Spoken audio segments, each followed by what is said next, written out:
And a familiar face that I saw at the Walk for the Animals, Colin Parker and his family there yesterday.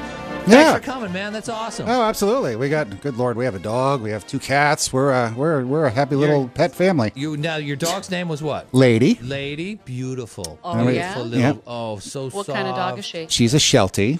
Oh, Shelties are beautiful. Oh, she's a beautiful Sheltie. Oh, really good. nice. I want to meet Lady. Lady's just awesome. Take her to the movie sometime, and I'll have her come in and she can give her little Jackson kind of review. That would be cute. Yeah. Yeah. You should So bring him in. So you went off to see Judy Moody in The Not Bummer Summer. I know you're probably very thrilled to see that. The kids like it?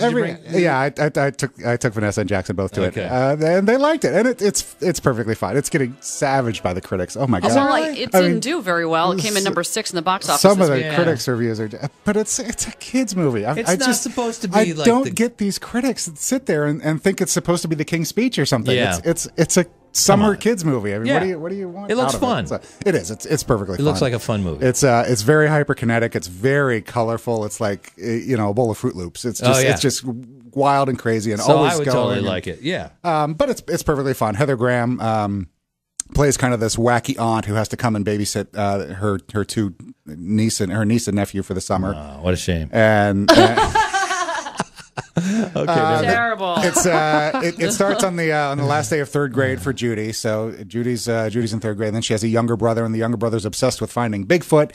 Oh, cool. So he's off trying to find Bigfoot with one of his friends, and then Judy devises this thing to have this great summer with this thrill and dare charged. Yet they have to do all these fun things and get points for it with all their friends and stuff. So.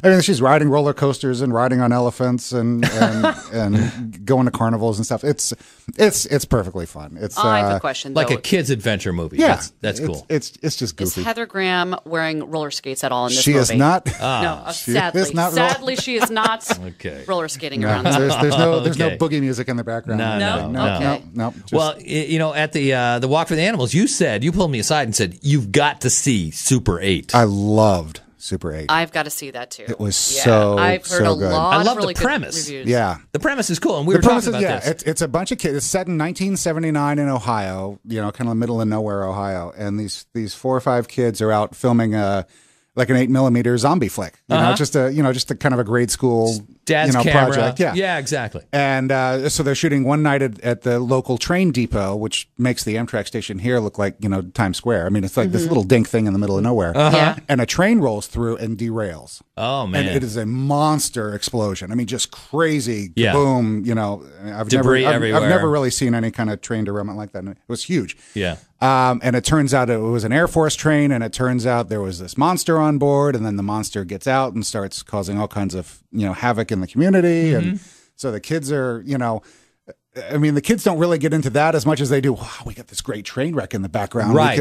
We can keep making our movie and all this kind of stuff, But then, the power outages start happening, and people's engines started getting ripped out of their cars, and every dog in the town disappears, and it's all kind of creepy stuff. So cool. It's kind of Spielberg produced it. I was going to say Spielberg has something to do with this, because it's back in the day when you were like a kid and you're playing with your dad's camera and you go out and shoot some movie.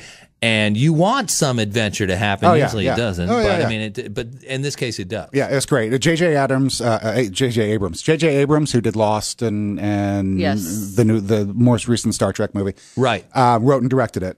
And he used to play with Super 8 when he was a kid. And Spielberg, obviously, totally. We all know that how he used to do that. Yeah, and it's just a hearkening back to those kinds of movies. It's very Close Encounters. It's Fun. very Goonies. Very Stand by Me. It's a great story. Did you great ever do characters. Did you ever do the Super 8 thing? I did. When you were a kid? When I was in 7th grade. Some friends of mine and I, we did a spoof of Michael Jackson's Thriller. Cool. With my dad. So we got everybody Nice. all made up in the zombie kind of stuff. I don't know what it is about zombies and 8mm films, but I did a film with my friend John McLaughlin, Sharon Morrissey, and I believe Gene Mitige was there. And it was, where the detention center is in South Burlington? Yeah. Below Rice. It's down the street from Rice. It was me jumping out of underneath, away from the bankment, and running across the street like an escapee. Oh my gosh! I know. And I totally remember that too. That's exactly what it is. They use all the stuff that's going on as the background. I mean, there's at one point the army troops kind of come in and they're taking some documents out of a house.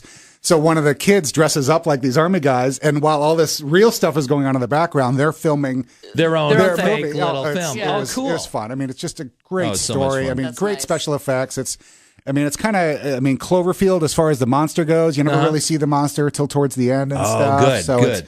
It's kind of suspenseful, but the character, I mean, there's a lot of time devoted to actually good characters and a well-written script and story. And Is Super 8 playing it in the T-Rex? yeah, they're kind of splitting it with X-Men. Oh, okay.